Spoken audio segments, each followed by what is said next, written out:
It's time for Cutting Edge Consciousness with Freeman Michaels and Barnet Bain. Thought-provoking discussions and bold ideas from the edge of possibility.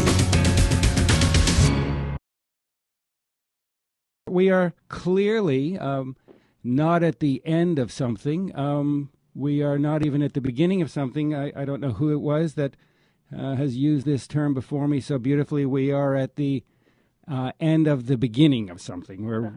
We are firmly in the middle of this major reset, and we know you have a lot to say on this matter, so please weigh in. Well, I think we are the people of the parenthesis, really. We're at the end of one era. We're not quite at the beginning of the new one, and one is left really without the usual support systems, and yet when you look at other eras of parenthesis, you often find that that's when the future is really seeded and coded.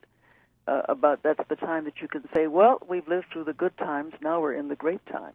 Mm-hmm. And I do agree that the reset button of history has been hit.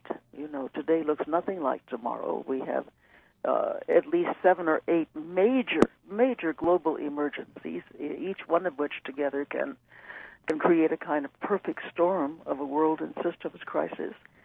And so part of my life has been, by the way, it's 107 countries now, wow. has been to, with various international agencies, to go out and not so much weather the perfect storm as is to give people inward capacities, because we use so little of who and what we are, but to gain the capacities, sensory and physical, psychological and moral, mythic, narrative, and spiritual capacities that allow them to make different kinds of choices. I find, having worked with leadership at every possible level all over the world, I find that too many leaders have been trained to be white males of the year 1926. They really have not been trained for present complexity. And that's true of our individual lives as well, that there is so much more to us, but given the fact that we are being educated for a much earlier time, or have been until recently.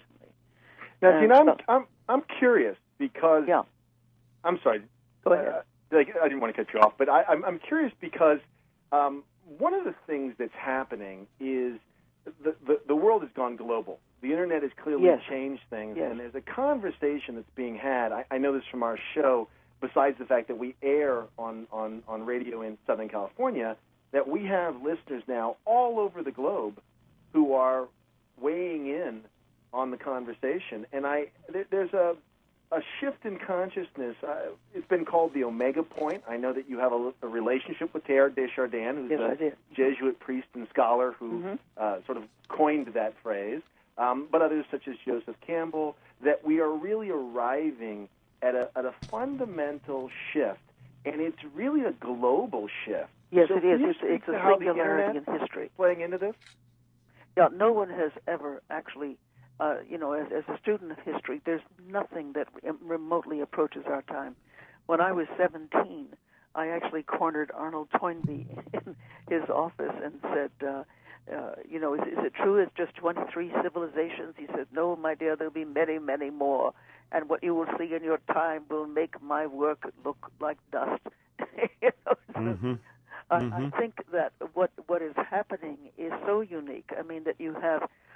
let's say in terms of major shifts, you have, for one thing, the biggest one of all, the rise of women, slowly but surely, to full partnership with men in the whole domain of human affairs. That is shifting everything around the world. You've got the fact that the world mind is taking a walk with itself, and that we have harvesting the genius of so many different cultures and ways of being that was never there before.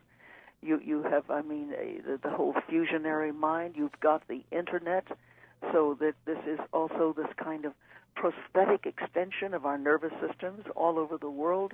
You have, just shifts. You have the Zeitgeisty, the rising of spirit in our time, almost equal to what happened in the 6th and 5th century BC.